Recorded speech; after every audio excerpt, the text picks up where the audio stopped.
Apolline Matin. L'indiscret RMC.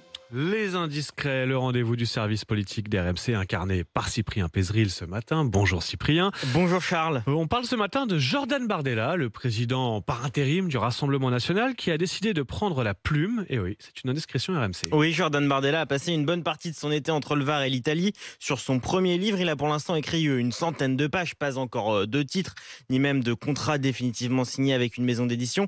Mais il a déjà la structure d'abord et il compte raconter les coulisses de la présidentielle de Marine Le Pen. Je raconte comment elle était à la tête du navire, explique-t-il en privé. Il assure qu'elle a très tôt pensé être au second tour, loin, très loin devant Éric Zemmour.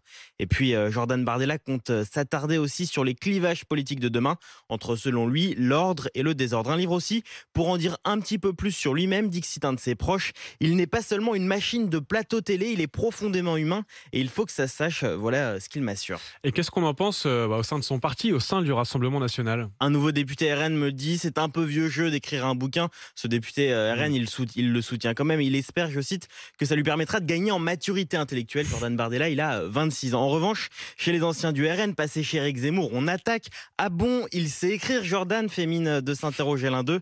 Quoi qu'il en soit, ce livre, c'est pas pour tout de suite, Charles. En décembre au mieux, Jordan Bardella va rentrer en campagne dans les prochains jours pour prendre la tête du RN, cette fois-ci officiellement. Peu de temps donc pour écrire entre les interviews et les tournées dans les fédérations. La tournée dans les fédérations dans laquelle il va se lancer. Il sera face au maire de Perpignan, Louis Alliot, qui lui aussi lance sa campagne. Ce sera samedi avec des militants. Alors, est-ce qu'il faut s'attendre à une bataille dans le sang et les larmes ? Non, jure un proche de Marine Le Pen. Écoutez ce qu'il me dit. Personne n'a envie de casser la dynamique du parti avec des divisions. Jordan sera élu. La question, c'est surtout avec quel score ?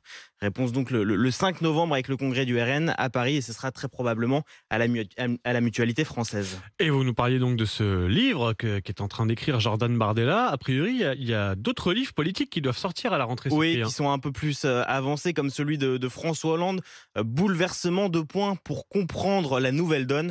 Un livre consacré au monde après la guerre en Ukraine, sorti le 7 septembre. François Hollande, il fait quand même partie des rares, avec peut-être Éric Zemmour ou Nicolas Sarkozy, à vendre des livres en nombre. Pour d'autres, c'est plus compliqué. Ils sont nombreux à publier des livres, les politiques. Ils sont plus rares ceux qui en vendent. Exactement. Ils se comptent sur les doigts d'une main ceux qui arrivent à en vendre. Alors du coup, pour réussir à en vendre, eh bien, il y a une question de timing. Et chez les écolos, vous le savez, à la fin de la semaine, ce sont les journées, les journées d'été, voilà, les universités d'été. Sandrine Rousseau ou David Cormand, par exemple, publient justement leur livre cette semaine dans l'espoir d'en vendre sur place un certain nombre aux militants.